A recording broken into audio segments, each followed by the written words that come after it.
கிறிஸ்துவுக்குள் பிரியமானவர்களே, ஆண்டவராகிய இயேசு கிறிஸ்துவின் விலையேறப்பட்ட நாமத்தினாலே உங்களை வாழ்த்துகிறேன். இந்த நாளிலையும் கூட உங்களோட தேவனுடைய வார்த்தையை பகிர்ந்து கொடுக்கும்படியாய் கர்த்தர் கொடுத்த அவருடைய பெரிதான கிருபைகளுக்காக, இரக்கங்களுக்காக தேவனை துதிக்கிறேன். இந்த நாளிலையும் கூட தேவ கிருபை நம்ம ஒவ்வொருவரையும் வழி நடத்துவதாக. இந்த நாள் நம்ம தியானிக்க போகிற அவருடைய வார்த்தை என்ன அப்படின்னா, பாவத்தினுடைய விளைவுகள், அதிலிருந்து நாம் வெளியே வருவதற்கான வழிமுறைகள்.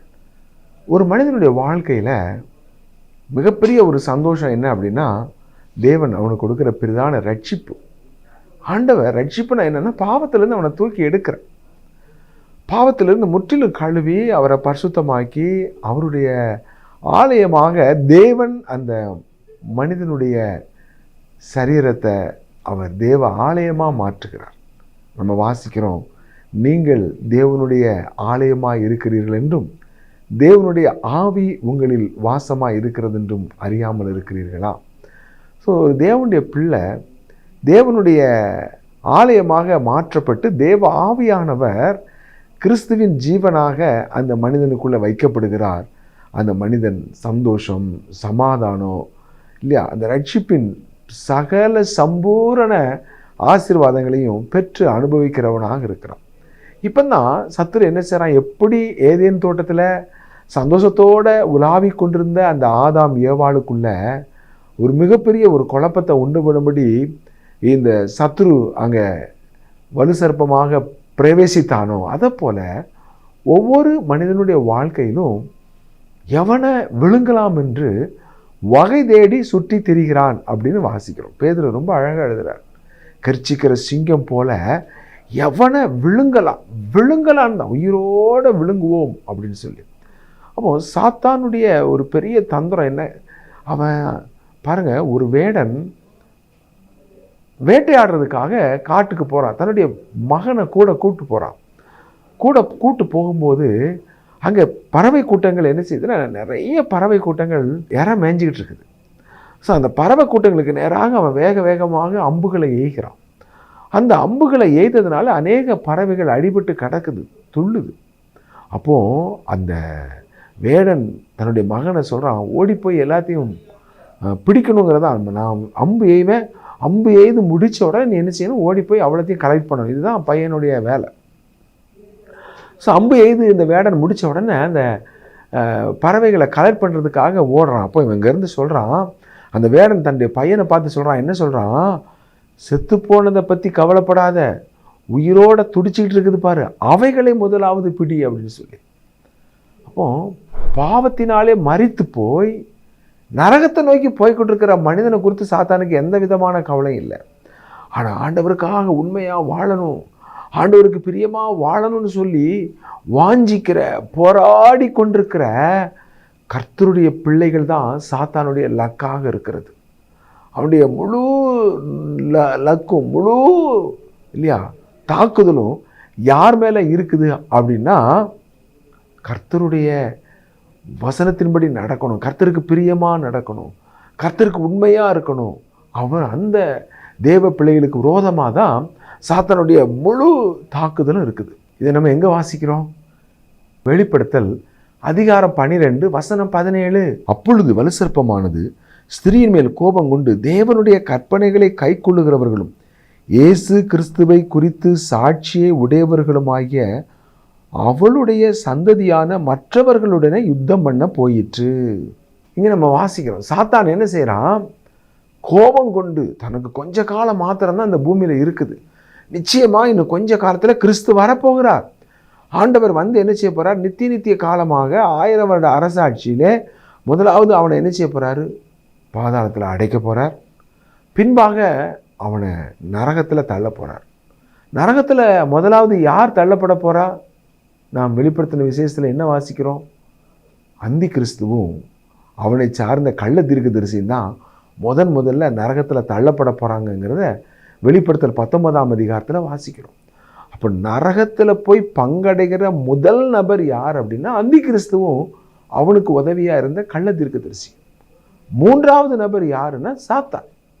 எப்படி பிதா, குமாரன், பரிசுத்த ஆவியானவர் என்கின்ற திருதேக தேவனாக நம்முடைய ஆண்டவர் இருக்கிறாரோ, அதை போல சாத்தான் கூட என்ன செய்கிறான், சாத்தான் கள்ள தீர்க்கதரிசி, அந்தி கிறிஸ்து, இப்படிப்பட்ட ஒரு பேரில் அவனும் வாரான். ஆகவே தேவன் என்ன செய்கிறாரு, இவங்களெல்லாம் நியமிக்கப்பட்டாச்சு. வெளிப்படுத்த விஷயத்தில் நம்ம வாசிக்கிறோம், இவங்கெல்லாம் அக்கினி கடலில் தள்ளப்பட்டார்கள்னு வாசிக்கிறோம். அக்கினி கடலுங்கிறது என்னது? நரகம். நரகம் யாருக்காக? நாம் மத்தேயு 25ஆம் அதிகாரத்தில் ஆண்டவர் அழகாக பேசுகிறார். வலது பக்கம் நிற்கிறவங்கள பார்த்தும் இடது பக்கம் நிற்கிறவங்கள பார்த்தும், செம்மறி ஆடுகளை வலது பக்கம் நிறுத்துகிறார், வெள்ளாடுகளை இடது பக்கம் நிறுத்துகிறார். இந்த ஓமையில் அவர் என்ன சொல்கிறாரு, வலது பக்கம் நிற்கிறவங்கள பார்த்து வாருங்கள் என் பிதாவினால் ஆசீர்வதிக்கப்பட்டவர்களேன்னு சொல்லி அழைக்கிறார். இடது பக்கம் நிற்கப்பட்டவர்களை பார்த்து சொல்கிறாரு, சபிக்கப்பட்டவர்களே, பிசாசுக்கும் அவன் தூதர்களுக்கும் ஆயத்தம் பண்ணப்பட்ட அக்னி கடல். அப்போ நரகம் யாருக்காக ஆயத்தம் பண்ணப்பட்டுச்சுன்னா மனிதர்களுக்காக இல்லை. நரகம் யாருக்காக அப்படின்னா சாத்தானுக்கும் அவனுடைய தூதர்களுக்கும் தான் நரகம் ஆண்டவர் ஆயத்தம் பண்ணி வச்சிருக்கார். இந்த நரகத்தில் போய் கொஞ்ச காலத்தில் போய் அவனை தள்ள போகிறாருங்கிறது அவனுக்கு தெரிஞ்ச உடனே அவன் கோபம் கொண்டு பாருங்க, தேவனுடைய கற்பனைகளை கை கொள்ளுகிறவர்கள், இயேசு கிறிஸ்துவை குறித்து சாட்சியை உடையவர்களாகிய மற்றவர்களுடனே யுத்தம் பண்ண போயிட்டு, யாரோட வலுசற்பம் சாத்தான் யுத்தம் பண்ண போகிறான் அப்படின்னா ஆண்டவருக்கு யார் உண்மையாக வாழணும்னு நினைக்கிறாங்களோ, வசனத்தின்படி வாழணும், அவருடைய கருத்திற்கு பயந்து நடக்கணும், அவருக்கு பிரியமாக நடக்கணும். அப்போ இன்றைக்கி துணிகரமாக நடக்கிறவங்கள பற்றி சாத்தானுக்கு கவலை இல்லை. தேவனுக்கு பயப்படாமல் வாழ்கிறவங்கள குறித்து காரியம் இல்லை. யார் தேவனுக்கு உண்மையாக இருக்கணும், யார் தேவனுக்கு பிரியமாக இருக்கணும்னு நினைக்கிறாங்களோ அவர்களுக்கு விரோதமாக தான் சாத்தான் பயங்கரமான தாக்குதலை உண்டு பண்ணுறான். அப்படி உண்டு பண்ணுகிற பயங்கரமான தாக்குதல்கள் பல விதங்களில் அவன் உண்டு பண்ணுறான். ஆண்டவர் கூட பேதுருவை பார்த்து சொன்னார், சீமோனே சீமோனே, கோதுமையை சுலகனால் போட்டு புடைக்கிற மாதிரி சாத்தான் வந்து உன்னை சோதிக்க போகிறான், கோதுமையை சுலகில் போட்டு புடைக்கிறத போல் நானும் உன் விசுவாசம் ஒழிந்து போகாதபடி உனக்காய் வேண்டிக் கொண்டேன். சத்துரு ஒவ்வொரு விதமான சோதனைகளை, போராட்டங்களை கர்த்தருடைய பிள்ளைகளுக்கு கொண்டு வந்து அதன் மூலமாக மிகப்பெரிய ஒரு தாக்குதல்களை அவர்களுக்கு கொண்டு வருவது சாத்தானுடைய நோக்கம். காரணம், அவன் அதிகமான கர்த்தருடைய பிள்ளைகள் மேலே கோபத்தோடு இருக்கிறான். தனக்கு கொஞ்ச காலம் மாத்திரம் இருக்குங்கிற ஒரு கோபம், இவங்க நரகத்துக்கு வராமல் அது எப்படி இவங்க மட்டும், எனக்கு கிடைக்காத பரலோகம், என்ன எங்கேருந்து தேவன் தள்ளி விட்டார், பரலோகத்திலிருந்து தான் தள்ளி விட்டார், ஆனால் இருக்க வேண்டிய இடத்துல இவங்க போய் எப்படி இருக்கிறதுன்னு சொல்லி இவங்களையும் இழுத்து கீழே போடணுங்கிற ஒரு வைராக்கியத்தோடு செயல்படுகிறார். அப்படிப்பட்ட ஒரு போராட்டம் தான் சாத்தானுடைய பயங்கர தாக்குதல். ஸோ இந்த மாதிரி ஒரு சூழ்நிலையில் அவன் யாருக்கு தாக்குதல்களை உண்டு பண்ணுகிறான் அப்படின்னு பார்த்தோம்னா, இங்கே நம்ம வாசிக்கிறோம், தேவனுடைய பிள்ளைகள். இந்த தேவனுடைய பிள்ளைகளுக்கு எப்படிப்பட்ட தாக்குதலை சாத்தான் கொண்டு வருகிறான் அப்படின்னு சொல்லி பார்த்தோம் அப்படின்னா, அவர்களை பாவத்திலே விழத்தள்ளுவது சாத்தானுடைய ஒரு பெரிய ஒரு தந்திரமாக இருக்குது. அது மிகப்பெரிய ஒரு தாக்குதலாக இருக்கிறது. பாவம் பாருங்க, பாவம் அப்படின்னு சொல்லும் பொழுது தாவீது 51ஆம் சங்கீதத்தில் 3ஆம் வசனத்தில் இந்த பாவத்தை குறித்து என்ன சொல்றாரு பாருங்க, என் மீறுதல்களை நான் அறிந்திருக்கிறேன், என் பாவம் எப்பொழுதும் எனக்கு முன்பாக நிற்கிறது. இங்க மீறுதல் என்கின்ற வார்த்தை. அப்போ பாவம்னா என்னன்னா குறி தவறுதல், லக்கை தவற விடுதல். தேவன் நாம் எந்த பாதையில் போகணும் அப்படின்னு சொல்லி நமக்கு ஒரு பரிசுத்தமான ஒரு பாதையை தேவன் வைத்திருக்கிறார். அந்த பரிசுத்தமான பாதையில் நம்ம போகாமல் நம்மளை வழி தப்ப பண்ணுதல், குறி தவறுதல், பாதை விலகுதல், இதுதான் பாவம். பாருங்க, தேவன் ஏதேன் தோட்டத்தில் ஆதாம் எவ்வளோ சந்தோஷமாக இருக்கிறாங்க, அந்த சந்தோஷமாக இருக்கிற அவங்களுடைய சந்தோஷத்தை கெடுக்கும்படி தேவனுடைய வார்த்தைக்கு கீழ்ப்படியாமல் அவர்கள் ஒரு பெரிய ஒரு தாக்குதலை சாத்தான் ஏதேன் தோட்டத்தில் உண்டு பண்ணுறான். அப்போ பாவம்னா என்ன? தேவனுக்கு கீழ்ப்படியாமை, அல்லது தேவனுடைய வார்த்தைக்கு கீழ்ப்படியாமை, அல்லது தேவன் என்ன சொன்னாரோ அதை நாம் செய்யாமல் சாத்தான் என்ன சொல்லுகிறானோ அதை நாம் செய்வது பாவம். அப்போ இந்த இடத்துல பாருங்க, வழி தப்பின உடனே இந்த சாத்தானுடைய பேச்சை கேட்டு தேவன் என்ன செய்யக்கூடாது என்று சொன்னாரோ அதை ஆதாமும் ஏவாளும் செய்த போது நடந்த முதல் காரியம் என்ன அப்படின்னா, அவங்க பயந்தாங்க, ஓடி ஒளித்து கொண்டார்கள். தேவனுடைய சத்தத்தை கேட்குறாங்க. ஆதியாகமத்தின் புஸ்தகத்தில் 3ஆம் அதிகாரத்தில் ஆண்டவர் வார, ஆதாமே நீ எங்கே இருக்கிற? தேவனுடைய சத்தத்தை கேட்ட உடனே ஓடி ஒளித்து கொள்ளுதல். அது வரைக்கும் ஆண்டவர் எப்போ வருவார்னு சொல்லி சந்தோஷமாக ஆண்டுடைய வருகையை எதிர்பார்த்து காத்திருந்தவர்கள் இப்பொழுது சாத்தானுடைய வஞ்சகத்துக்குள்ளே சிக்கி அவனுடைய தந்திரத்தினாலே அவர்கள் தேவனுடைய வார்த்தைக்கு கீழ்ப்படியாமல் போகும் பொழுது அங்கே என்ன நடக்குது? தேவ சமூகத்தை விட்டு விலகி ஓடி ஒளிந்து கொள்ளுகிறார்கள். இப்போ பாவம் தேவனையும் மனிதனையும் பிரிக்கிறதா இருக்கிறது. அப்போ சாத்தான் என்ன செய்கிறான்?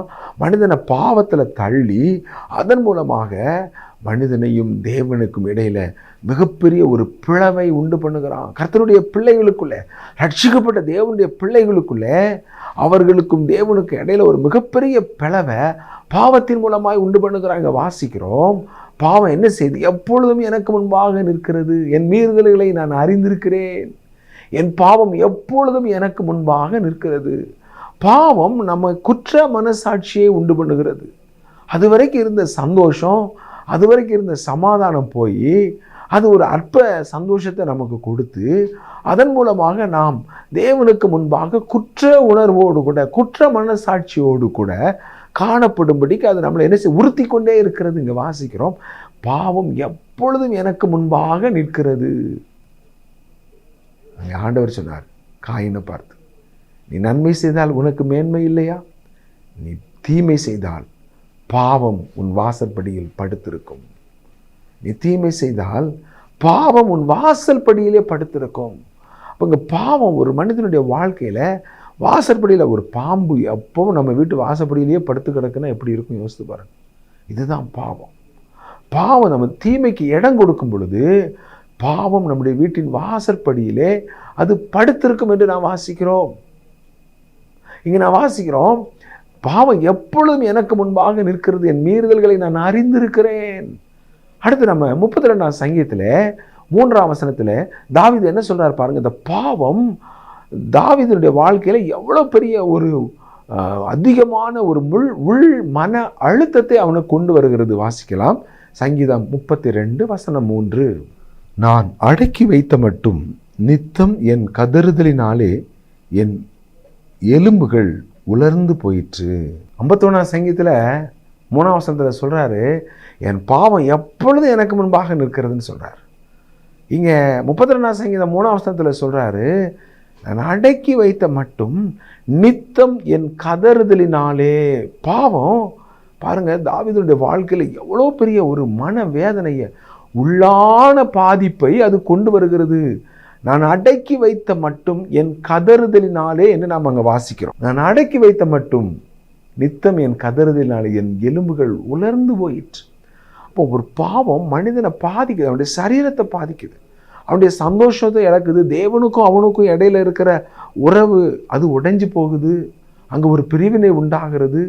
அவனுடைய வாழ்க்கையிலும் கூட சந்தோஷம் இல்லை, அவனுடைய வாழ்க்கையிலும் கூட ஒரு எலும்புகள் உலர்ந்து போயிற்று. 4ஆம் வசனத்தில் சங்கீதம் 32:4, இரவும் பகலும் என்மேல் உம்முடைய கை பாரமாக இருந்ததினால் என் சாரம் முஷின கால வறட்சி போல வறண்டு போயிற்று. பாவத்தை அடக்கி வைக்கும்போது அங்கே என்ன நடக்குது? நித்தம் என் கதறுதலினாலே அவனுடைய இருதயத்தில் சமாதானமே இல்லை, அவனுடைய இருதயம் புலம்புது, அந்த இருதயம் கதறுது, ஐயோ நான் பாவம் செஞ்சிட்டேனே, நான் இப்படி ஒரு பாவத்தை பண்ணுறேனே, இப்படி தேவனுக்கு பிரியமில்லாத ஒரு காரியத்தை செய்கிறேன், நித்தம் என் கதறுதலினாலே என்று நான் 32ஆம் சங்கீதம் 3ஆம் வசனத்தில் வாசிக்கிறோம். அடுத்து அங்கே வாசிக்கிறோம் 4ஆம் வசனத்தில், இரவும் பகலும் உம்முடைய கை என் மேல் பாரமாய் இருந்ததினால். அப்போ ஒரு மனிதனுடைய வாழ்க்கையில் பாவத்தை பிரவேசிக்க பண்ணுவதன் மூலமாக, அல்லது ஒரு மனிதனை ஒரு விசுவாசிய பாவத்தில் தள்ளுவதன் மூலமாக சாத்தான் என்ன செய்கிறான்? தேவனுடைய கை அந்த விசுவாசிக்கு விரோதமாக பாரமாக காணப்படும். அவர் பாரத்தை நம்ம விட்டு எடுத்து போட வேண்டிய கரம். கர்த்தர் மேலே பாரத்தை வைத்து விடு என்று சொன்னால் நம்முடைய எல்லா பிரச்சனைகள், கவலைகள், பாரங்கள் எல்லாம் எடுத்து போட்டுருவார். அதுதான் ஆண்டவருடைய கரம். ஆனால் இங்கே என்ன நடக்குது? ஒரு விசுவாசி தன்னுடைய வாழ்க்கையில் பாவத்துக்கு இடம் கொடுக்கும்போது அதே தேவனுடைய கை, ஆறுதல் கொடுக்க வேண்டிய கை அவனுக்கு பாரமாக மாறுகிறது. அது எப்போ? இரவும் பகலும்.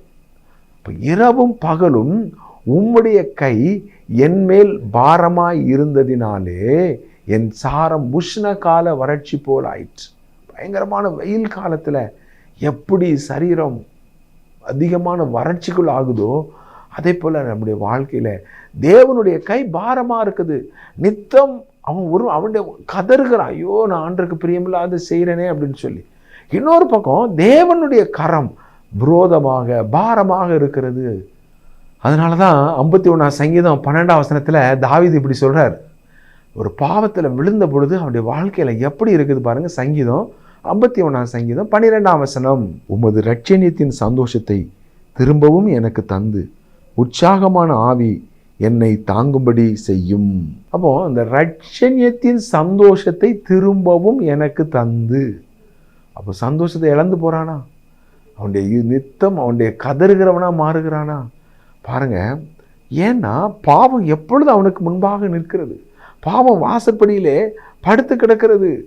இங்கே நம்ம வாசிக்கிறோம், அந்த பாவம் நம்ம செய்கிற ஒவ்வொரு பாவமும் எப்படி இருக்கு அப்படின்னா, வாசிக்கலாம் 51 சங்கீதம் 4 வசனத்தில், தேவரீர் ஒருவருக்கே விரோதமாக நான் பாவம் செய்து உமது கண்களுக்கு முன்பாக பொல்லாங்கானதை நடப்பித்தேன். நீர் பேசும்போது உம்முடைய நீதி விளங்கவும், நீர் நியாயம் தீர்க்கும் போது உம்முடைய பரிசுத்தம் விளங்கவும் இதை அறிக்கையிடுகிறேன். அப்போ இந்த இடத்துல இந்த வசனத்தின் மூலமாக தாவீது சொல்கிற காரியம் என்னென்னா, நாம் செய்கிற எந்த பாவமாக இருந்தாலும் அந்த பாவம் யாருக்கு விரோதமானதுன்னா தேவரீர் ஒருவருக்கே விரோதமானது. தேவரீர் ஒருவருக்கே விரோதமாக நான் பாவம் செய்து, பாவம் மனிதனுக்கு விரோதமாக செய்யப்பட்டிருந்தாலும் சரி, அல்லது அது வேற எந்த ஒரு நபருக்கு விரோதமாக செய்யப்பட்டிருந்தாலும் சரி, அல்லது அது தனக்கே விரோதமாக செய்யப்பட்ட பாவமாக இருந்தாலும், செய்யப்பட்ட எல்லா பாவங்களையும் தேவன் அறிகிறார்.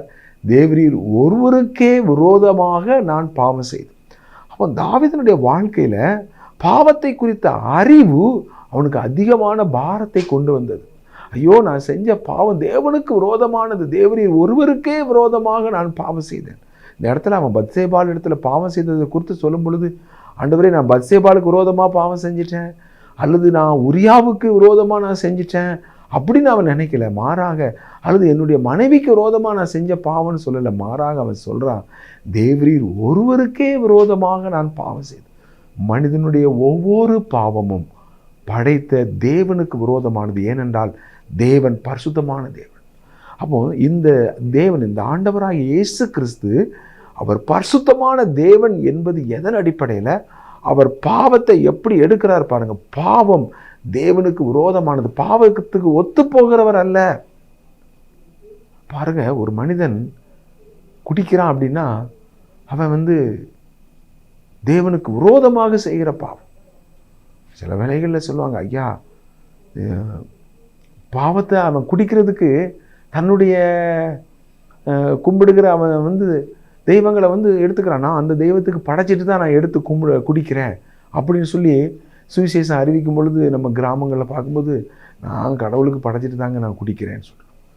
தேவன் பரிசுத்தமான தேவனாக இருக்கிறபடினாலே இந்த ஆண்டவராகிய இயேசு கிறிஸ்து ஏன் பரிசுத்தர் அப்படின்னா, நான் பரிசுத்தர் ஆகையால் நீங்களும் பரிசுத்தராக இருங்கள்னு ஆண்டவர் புதிய ஏற்பாட்டில் மிக அழகாக அழுத்தமாக சொல்கிறார். எதுக்காக? அவர் பழைய ஏற்பாட்டிலையும் சொல்கிறாரு, புதிய ஏற்பாட்டில் நேற்றும் இன்றும் என்றும் மாறாத தேவன். அப்போ பாருங்கள், பாவமாக எடுக்கப்படுது. அதை தேவன் ஒருபோதும் ஒத்துக்கொள்ளுகிறதில்லை, சமரசப்படுத்துறதில்லை, அதை எளிதாக எடுத்துக்கொள்ளவே மாட்டார். பாவத்தை தீவிரமாக, அங்கே நம்ம ஆபகுக்கில் வாசிக்கும் பொழுது, தீமையை பார்க்க மாட்டாத சுத்த கண்ணர். அப்போ மனிதன் பாவத்தை எப்படி எடுத்துக்கொள்கிறான் அப்படின்னா, தேவன் பார்க்கிற பிரகாரமாக பார்க்கிற தாவீதை பார்க்கிறோம். பாவம் என்ன செய்து? அது வாசப்படியில் படுத்து கிடக்குது. பாவம், அந்த மீறுதல் எனக்கு முன்பாக நிற்கிறது, என் பாவத்தை நான் அறிந்திருக்கிறேன். இங்கே வாசிக்கிற, தேவரீர் ஒருவருக்கே விரோதமாக நான் பாவம் செய்து உமது கண்களுக்கு முன்பாக பொல்லாங்கானதை நடப்பித்தேன். நம்ம தேவனுக்கு தெரியாமல் எந்த பாவத்தையும் செய்ய முடியாது. நம்ம செய்கிற ஒவ்வொரு பாவங்களையும் தேவன் கணக்கு வைக்கிறார், தேவன் கவனிக்கிறார். தேவனுக்கு தெரியாதது என்று எதுவுமே இல்லை, தேவனுக்கு மறைக்கவே முடியாது. அது தேவனுக்கு விரோதமாக செய்யப்படுகிற ஒவ்வொரு பாவங்களையும், தேவனுக்கு விரோதமானது எல்லா பாவங்களையும் தேவன் கவனிக்கிறார். இந்த பாவம் என்ன செய்யும் தெரியுமா? இது நமக்கு ஒரு பெரிய ஒரு அழிவை கொண்டு வரும். வாசிக்கலாம் 32 எண்ணாகமும் 32:23 நம்ம ஞாபகம் வைக்கிறதுக்கு ரொம்ப எளிதான வசனம். எண்ணாகமும் 32:23 அதில் வாசிக்கிறோம், உங்கள் பாவம் உங்களை தொடர்ந்து பிடிக்கும் என்று நிச்சயமாய் அறியுங்கள். பாவத்துக்கு பின் விளைவுகள் உண்டு. அப்போ பாவம் தேவனுக்கு விரோதமானது. தேவன் ஒருவருக்கே விரோதமாக பாவம் செய்கிறோம். பாவத்தை அடக்கி வைக்கும் பொழுது நாம் கதறுகிறவர்களாக மாறுகிறோம். தேவனுடைய கரை நமக்கு விரோதமாக மாறுகிறது. நாம் தேவனுடைய இரட்சணியத்தின் சந்தோஷத்தை இழக்கிறவர்களாக மாறுகிறோம். காரணம் பாவம். அது மாத்திரம் அல்ல, அது பின் விளைவுகளை உண்டு பண்ணுகிறதாக இருக்கிறது. நம்முடைய வாழ்க்கையில் நம்ம எதை விதைக்கிறோமோ அதை நாம் அறுவடை செய்ய வேண்டும் என்று நாம் வேதம் சொல்லுகிறது. இப்போ பிரியமான தேவனுடைய பிள்ளைகளை, இந்த பாவத்தினுடைய இந்த பயங்கரமான இந்த அகோரத்தில் இருந்து நாம் விடுதலை பெறுவது எப்படி? அதுதான் சங்கீதம் 32:5 வாசிக்கிறோம். சங்கீதம் 32:5, நான் என் அக்கிரமத்தை மறைக்காமல் என் பாவத்தை உமக்கு அறிவித்தேன், என் மீறுதல்களை கர்த்தருக்கு அறிக்கையிடுவேன் என்றேன், தேவரீர் என் பாவத்தின் தோஷத்தை மன்னித்தீர். பாவம், நம்ம செய்கிற ஒவ்வொரு பாவமும் தேவனுக்கு விரோதமானது. நம்ம செய்கிற ஒவ்வொரு பாவத்தையும் தேவன் அறிந்திருக்கிறார். தேவனுக்கு தெரியாதது எதுவுமே இல்லை. ஆனால் பாவத்திலிருந்து நம்ம விடுதலை பெறணும்னு சொன்னால் தேவன் வைத்திருக்கிற வழி என்ன அப்படின்னா, இங்கே சங்கீதம் 32:5 வாசிக்கிறோம், என் அக்கிரமத்தை மறைக்காமல் என் பாவத்தை உமக்கு அறிவித்தேன். அப்போ நம்முடைய வாயிலிருந்து நாம் அறிக்கை செய்யணும், ஒத்துக்கொள்ளணும்னு சொல்லி தேவன் விரும்புகிறார். இங்கே வாசிக்கிறோம், என் பாவத்தை நான் மறைக்காமல் நான் அறிக்கை செய்தேன், தேவரீர் என் பாவத்தின் தோஷத்தை மன்னித்தீர். அப்போ தேவரீர் ஒருவருக்கே விரோதமாக பாவம் செய்தேன்னு சொல்லி நம்முடைய பாவங்களை நாம் அறிக்கை செய்ய வேண்டும். 1 யோவான் 1:9 நம்முடைய பாவங்களை நாம் அறிக்கையிட்டால், நம்முடைய பகுதியில் நம்ம அறிக்கை செய்யணும். ஆண்டவருக்கு எல்லாம் தெரியுமே அப்படின்ட்டு நம்ம இருக்க முடியாது. நாம் அறிக்கை செய்வோம். நமக்கு ஆகாரம் வேணுங்கிறது ஆண்டவருக்கு தெரியும். ஆனால் பாருங்கள், எங்களுக்கு வேண்டிய அனுதின ஆகாரத்தை எங்களுக்கு தாரும் அப்படின்னு தினமும் ஜெபிக்கணும்னு சொல்லி ஆண்டவர் சொல்கிறார். நம்ம கேட்கணும், கேட்டால் தான் கிடைக்கும். அதே மாதிரி பாவ மன்னிப்பு வேணுமானால் நாம் பாவத்தை அறிக்கை செய்ய வேண்டும். அறிக்கை செய்யப்படாத பாவங்கள் தேவனால் மன்னிக்கப்படாத பாவத்தை ஒத்துக்கொள்ளணும். ஆண்டவரே, நான் பாவம் செய்தேன், தேவரீர் ஒருவருக்கே விரோதமாக நான் பாவம் செய்தேன். அந்த இளையகுமாரனுடைய மனம் திரும்புதல்ல அவன் சொல்கிறான் பாருங்கள், புத்தி தெளிந்த உடனே சொல்கிறான், தகப்பனே, நான் உமக்கு விரோதமாகவும் பரத்துக்கு விரோதமாகவும் உமக்கு விரோதமாகவும் நான் பாவம் செய்தேன். உம்முடைய குமாரன் என்று அழைக்கப்படுவதற்கும் நான் பாத்திரம் நல்ல நுறுங்குண்ட இருதயத்தோடு அவன் அறிக்கை செய்கிறான். அப்போ பாவ அறிக்கை எப்படிப்பட்ட இதுனா, நுறுங்குண்டதும் நறுங்குண்டதுமான இருதயத்தை புறக்கணியீர், தேவனுக்கு ஏற்கும் பலிகள் நுறுங்குண்ட ஆவிதான். தேவனே, நுறுங்குண்டதும் நறுங்குண்டதுமான இருதயத்தை நீர் புறக்கணியீர். அப்போ பாவம் அறிக்கை செய்யப்படும், தேவ சமூகத்தில் அறிக்கை செய்யப்படும்.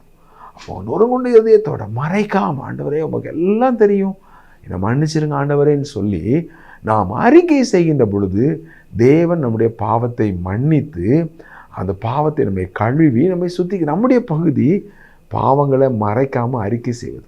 தேவனுடைய பகுதி என்ன? நம்முடைய பாவங்களை நாம் அறிக்கையிட்டால் பாவங்களை நமக்கு மன்னித்து எல்லா அநியாயத்தை நீக்கி நம்மை சுத்திகரிப்பதற்கு அவர் உண்மையும் நீதியும் உள்ளவராக இருக்கிறார். அப்போ பாவத்தை நம்ம அறிக்கை செய்யலைன்னு சொன்னால் அதனுடைய பின் விளைவுகள் பயங்கரமாக இருக்கும். தேவன் முதலாவது நம்மளை எச்சரிப்பார். பாவத்தில் நம்ம வெளியே வரணும்னு சொல்லி நம்மளை எச்சரிப்பார். நம்முடைய இருதயத்தில் ஒரு குற்ற மனசாட்சி அதை நம்ம மழுங்கடித்து கொண்டு அந்த பாவத்தில் மனம் திரும்பாமல் போகும் பொழுது எச்சரிப்பு சிற்சையாக மாறும். சிற்சைன்னு சொல்லும் பொழுது தேவன் பலவிதமான தண்டனைகளை நமக்கு கொடுப்பார். அந்த பாவத்திலிருந்து நம்மளை வெளியே கொண்டு வருவது தேவனுடைய நோக்கம். அதற்காகத்தான் அவர் சிலுவையில் மரித்தார்.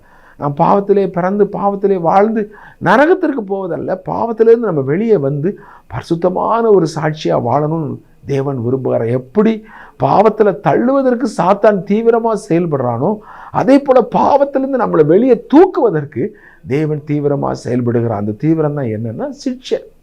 அவர் எச்சரிப்பார், நம்ம மனம் திரும்பணும். இல்லைன்னா அடுத்து சிட்சைங்கிறது பல விதங்கள் இருக்கும். ஏதாயிலும் ஒரு அடி கொடுத்து ஏதாயிலும் ஒரு பயங்கரமான ஒரு சிக்கல்குள்ள நஷ்டங்களுக்குள்ளே நம்மளை கொண்டு போய் அதன் மூலமாக தேவன் நம்மளை என்ன செய்கிறாரு, அந்த பாவத்தினுடைய வஞ்சகத்திலிருந்து நம்ம வெளியே வருவதற்கு, மனம் திரும்புவதற்கு தேவன் கிரியை செய்கிறார்.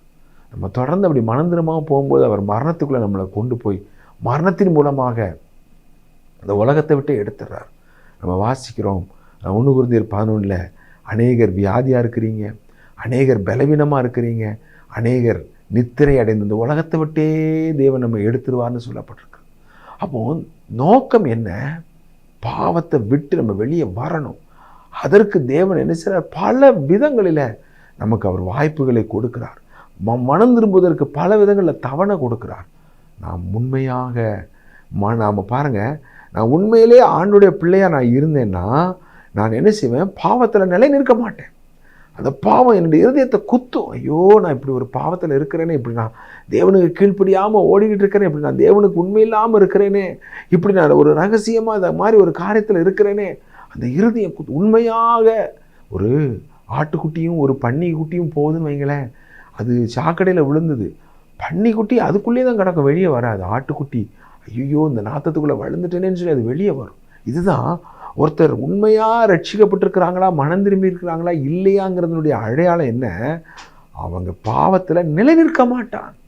அந்த பாவத்தை விட்டு வெளியே வருவதற்கு தான் தீவிரமாக எடுப்பான். தேவனுடைய அன்பு, ஆண்டவரே உம்முடைய அன்பு எவ்வளோ மேலானது ஆண்டவரே, உங்களை வேதனைப்படுத்துகிற ஒரு காரியத்தை நான் செய்ய மாட்டேன், உங்களை துக்கப்படுத்துகிற ஒரு காரியத்தை செய்ய மாட்டேன். என் வாழ்க்கையிலையும் நஷ்டங்களை சாபங்களை கொண்டு வரக்கூடிய இந்த பாவத்துக்கு நான் இடம் கொடுக்க மாட்டேன்னு சொல்லி அவன் உண்மையாய் மனம் திரும்பும் பொழுது தேவன் நம்மை ஏற்றுக்கொள்கிறார், தேவன் நம்மை மன்னிக்கிறார், அவருடைய உண்மையான அன்பினாலே நம்மை அரவணைக்கிறார், அவருடைய ரத்தத்தினால நம்மை கழுவுகிறார். இந்த நாள்லையும் கூட இந்த செய்தியை கேட்டுக்கொண்டிருக்கிற அருமையான பிள்ளைகளை, நீங்கள் எப்படிப்பட்ட வீழ்ச்சியில் இருந்தாலும் தேவனை நோக்கி திரும்புங்க. ஆண்டவர் உங்களை தூக்கி நிறுத்த வல்லவராக இருக்கிறார். பல விதங்களில் நீங்கள் செய்கிற பாவத்தை பல விதங்கள் அவர் பேசிகிட்டே இருப்பார். பலர் மூலமாக, பல செய்திகள் மூலமாக அவர் உங்களுக்கு அதை தெளிவாக பேசுவார். இது தப்பு, இது எனக்கு விரோதமானது, இது வேண்டாம், வெளியே வந்துரு, இதை விட்டுரு, இந்த பாதை வேண்டாம், இப்படிப்பட்ட ஒரு காரியம் நீ செய்யாதன்னு சொல்லி தேவன் பல விதங்களில் நம்மோட எச்சரித்து கொண்டே இருப்பார். இன்று அவருடைய சத்தத்தை கேட்பீர்களாகில் உங்கள் இருதயங்களை கடினப்படுத்திடாதீங்க. கடினப்படுத்தணும்னு சொன்னால் தேவ சிக்ஷை, தேவ கோபம், தேவ தண்டனை அவர் நம்ம மேலே வரக்கூடியதாக இருக்கும்.